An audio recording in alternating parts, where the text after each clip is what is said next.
fuel, I hope. No, we may just...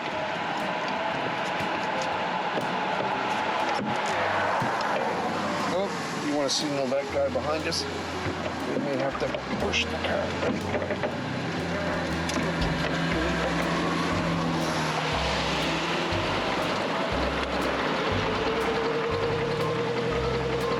Nope, she's not going to die.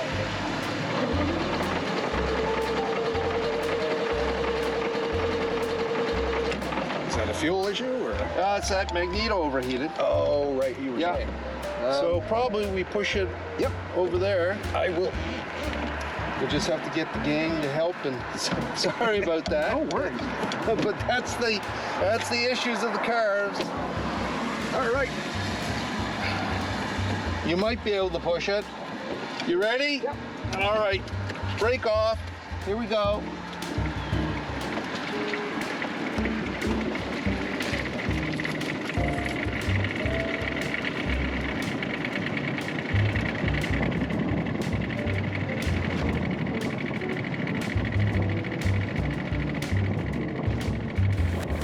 Well, you know what? That's the joy of an old car. Overheated magneto and a 1920 Bullnose. That's lots of fun. Whew. I'm getting my workout today. Whew. You never know where your adventures are going to take you on maritime machines. Time traveling back to before I had a car. That's a long time ago. Ian, we're here in Gaspereau this is a 1920 Morris Bullnose? Morris Oxford Bullnose. Morris Oxford. Oxford is for the city that it was built, or the name for the city? Named for the city and where the garages were, the factories that were building. And 1920, so that was fairly early on in the automotive world, and there were a lot of independent car builders. That's who was responsible for this. William Morris started his industry. He was a bicycle mechanic. Okay. And so he started selling. In 1913, cars were becoming the automobile industry was just in its infancy, as you can say. Mm-hmm. And he started his first car in 1913. And he developed that car straight through to 1939. So right-hand drive.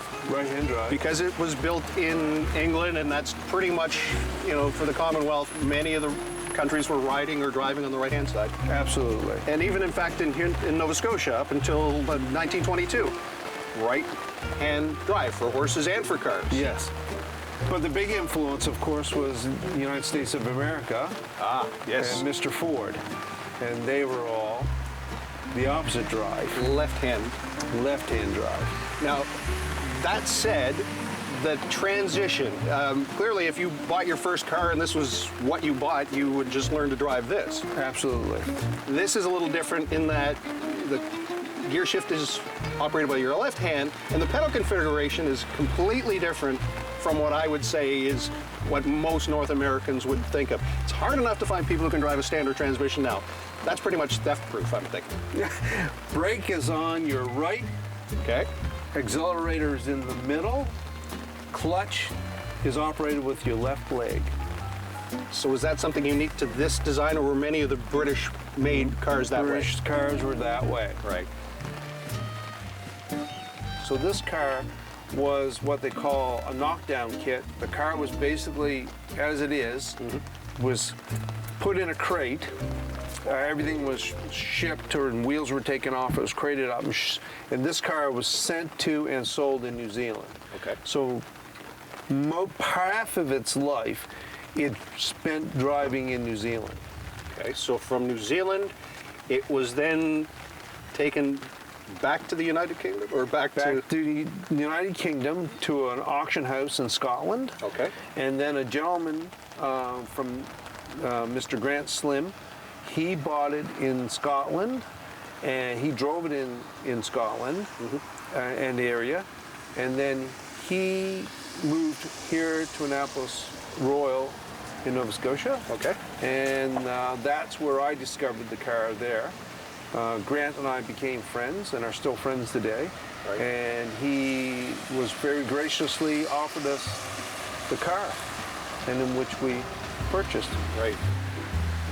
What is really amazing to me is the engine, and it is very basic. Very basic. But the technology is pretty much what we see in a modern car, at least for this particular engine. As in overhead It is. valves. No, side valves. Side valves? Okay. Side valves. Well, we should pop that open and take a look at that.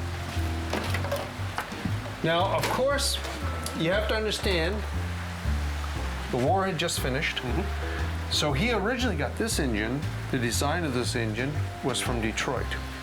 So it looks like heavy in that the spark plugs go right into the head. Right into the head. It's a Continental engine. A lot of your viewers will go, I have that in my tractor. So he imported that originally for his original cars.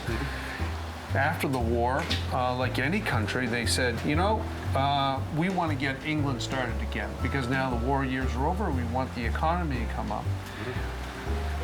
So anything you bring into this country, we're going to tax you. So there was a French company. They had been designing war efforts in England. Of course, now the war's over, they're shut down. He said, I need an engine built. Can you build this engine? And they said, yes, we can build the engine, but the only thing is, everything we have is in metric.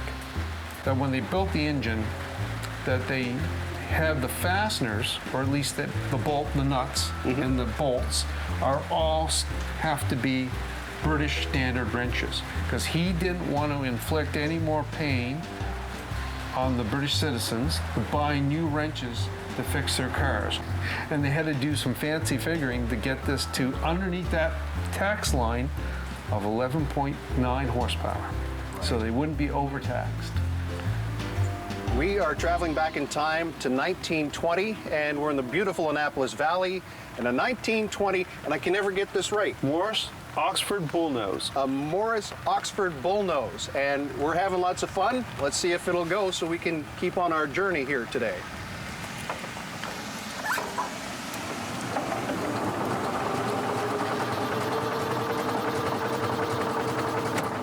No.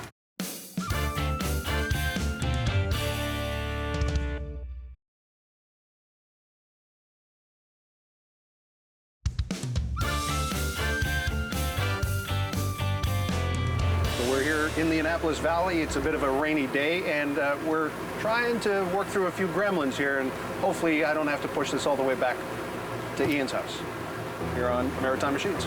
Let's get her going. Hey! Awesome. That's awesome. All right, well, I'm going to take off the coat and hop right in.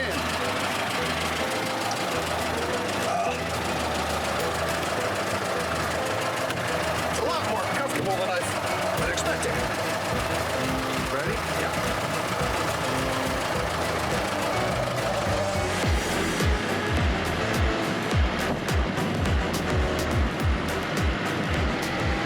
And she wanders a little bit. Wanders a lot. But you gotta remember that the roads weren't paved. Right. A 3-speed with reverse. Yes. And that's it. That's it. 3 gears. And this container. So you feel it from inside. Yeah, well then they realized that was a mistake, that's what it was. Okay. Decided it was a mistake, they put it underneath the crowd. Right. So it was a work in progress every day. We're now going to push the arm out, and now we're going to turn right. Right turn, Clyde. You got to hold on. Oh, I see the kind of roll, the body roll. Body roll. I almost forgot to turn the signal light on. Yep. And up there again, we're going to turn right. What? There. Oh, sorry. We were late signaling. So I noticed there's a tendency with a lot of these 3-speed cars. Once you get rolling, just get it into 3rd gear and it's good. Not too much of a worry about that. You notice that.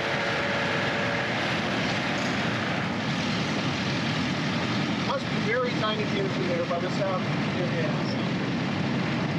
going out those things. So it's, yeah. You know, compared to what we use today,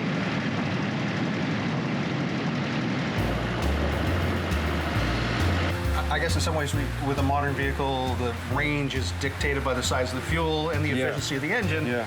Same sort of thing here. It's Same. probably a fairly small fuel tank. Well, like anything when they're, again, it was like we're building this car and, you know, okay, so where do we put the fuel tank? Yeah, let's just put it inside. So that's what it is. It's inside the firewall and you fill it from the inside of the car. Even today.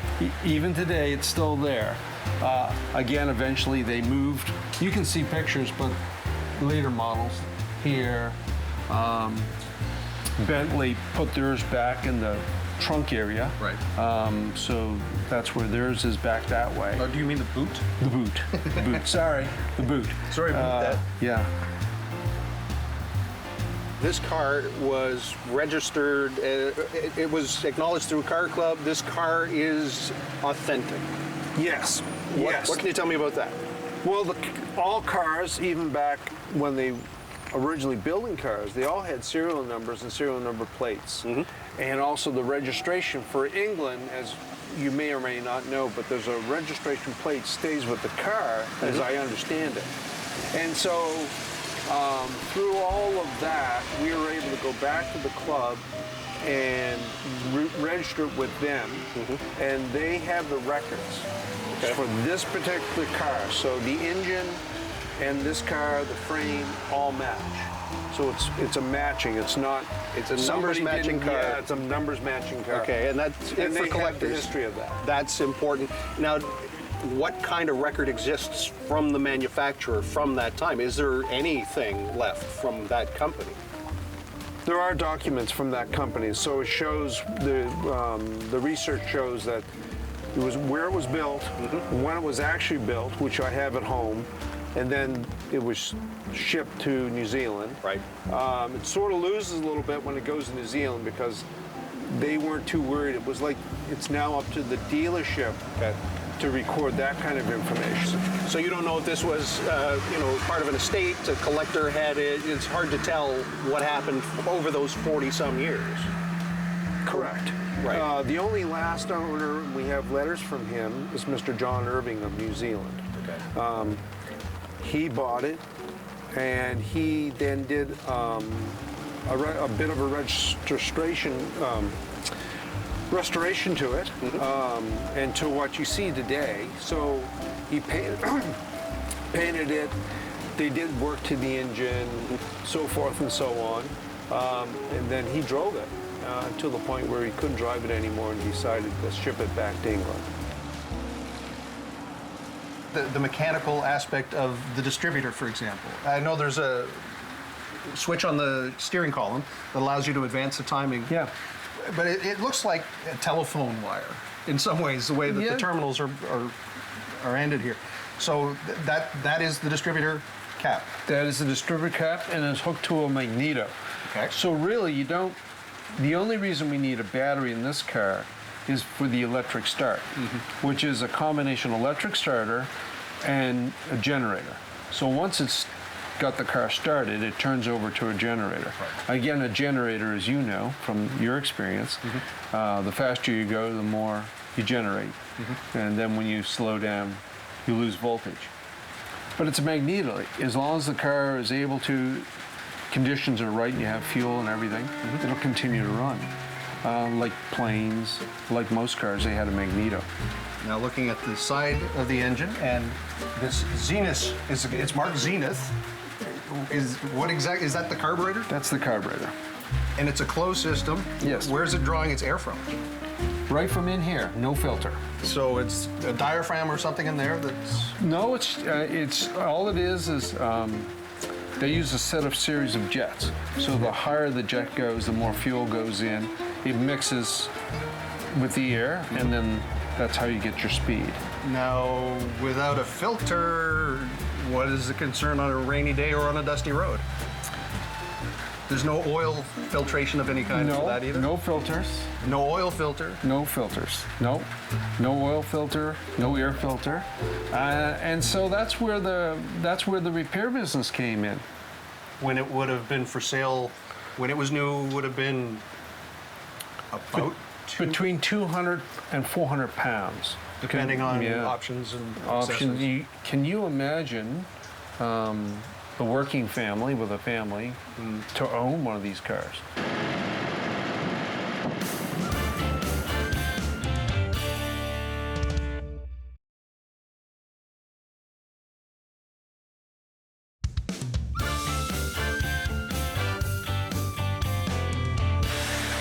So we're around the back of the car, and this says key to boot, but it also on the other side says key to dicky. Well, the proper term in England is a boot. So that would go in That here. goes here. It's the only thing on the car that locks. Now it looks like a keyhole, but that's not really shaped like a key. It's just really just I'm sure any would-be thief would be able to get into the car very quickly and easily. Turn it, and it will lock. No, I don't lock it, so I just have to. Yeah. Yep, there it is. go. Okay, yeah. Yeah, and And nobody will get your groceries. Nobody will get your groceries or whatever you have in the store. Well, you wouldn't close that with the kids in it, but No. So this would be okay. So this comes down, and then this comes up. Up. Okay.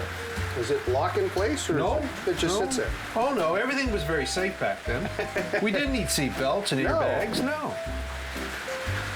And you're kidding. How many kids would you want to try to fit in there? How many do you have? 2 would be a tight fit.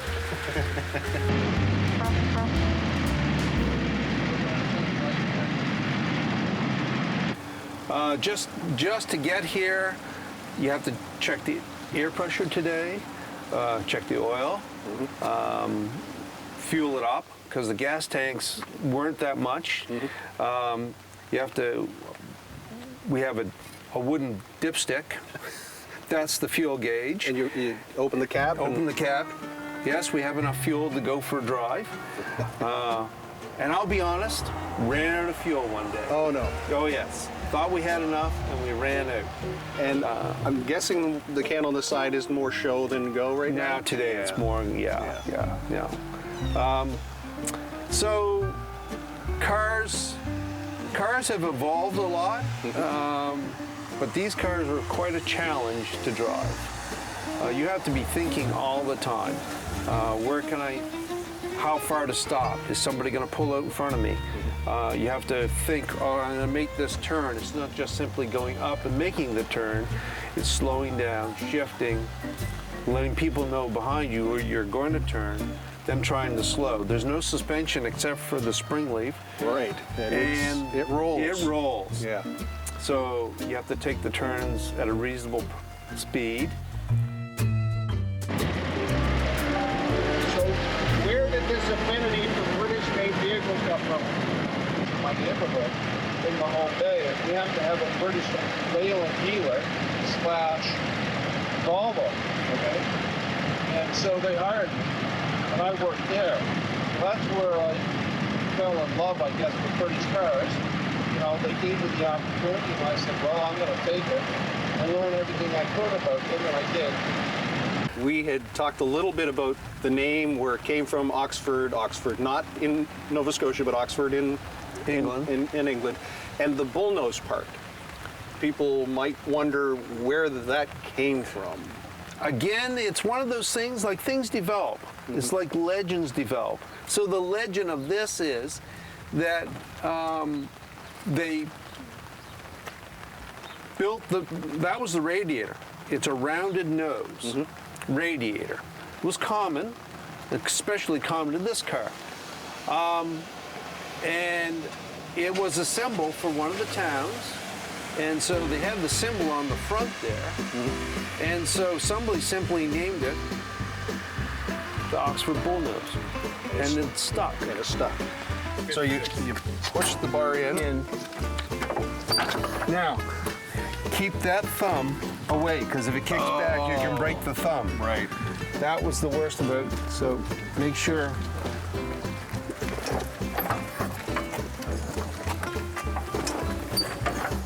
You only ever get one cycle out of it, so keep the thumb out of the way. Oh,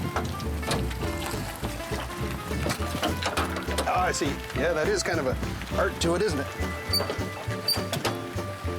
Yeah, I'd say it's a good idea to put a starter on it. I can see why they did that. Yeah. Only a few women could actually start these cars. Right. And apparently not me either. So Well, they also realized there was a lot of men who couldn't start these cars. Yep. So what ended up happening was, how are we going to sell more cars? If we put an electric starter Put in, a starter on it. Yep. yeah, it'll do much better. So Well, that's a little bucket list thing for me. I always wondered what it was like. Yeah. And it's like the motorcycle I had that was kickstart only. Yep. I bought another one with an electric starter. That's the way to get around that. You said it best when you said owning it it's not just a piece of machinery. This is something you have to care for. And care about. Yeah. And be willing to make small sacrifices like, well, maybe the car won't start. yes, absolutely. Yeah, there's an issue, and I pretty well we've narrowed it down. And it's just, you really hate to part with anything and send it off to have it repaired. And we'll end up probably taking the magneto off of this car, sending it back to England to have it rebuilt. But to get to that point, to allow this to go without you, yeah, I'm not sure. Well, maybe you'll have to plan a trip to England. Yeah, and take it with us and then have it worked on. We're not the collectors that buy a car, put it away, and let nobody in the world see it, including ourselves, like it's just tucked away. We quite enjoy taking it downtown and letting people enjoy it, look at it, get pictures taken with it. And the older generation, it's remarkable how it sparks their memories of their growing up, mom and dad growing up. My grandfather had a car like that. I remember going for ice cream in a car like this. And so that's nice to be able to share those memories with those people. And so, yeah, that's the reason we have it is to enjoy it, but also to be able to share our good fortune with others. So today is a great pleasure to be able to share our luck with the Eastlink audience and share it with them. So I hope they enjoyed our little time, and and I hope it sparks their interest in maybe looking at some things for themselves. Well, as someone who loves vehicles and the story, this one has an incredible story, and this car it's seen more of the world than I have, but I'm not 100, so more than twice my age. And Ian, it's been a real pleasure. Well, I thank to you get to very know much. a little bit more about this car, yourself, and its history and your family. Thank you.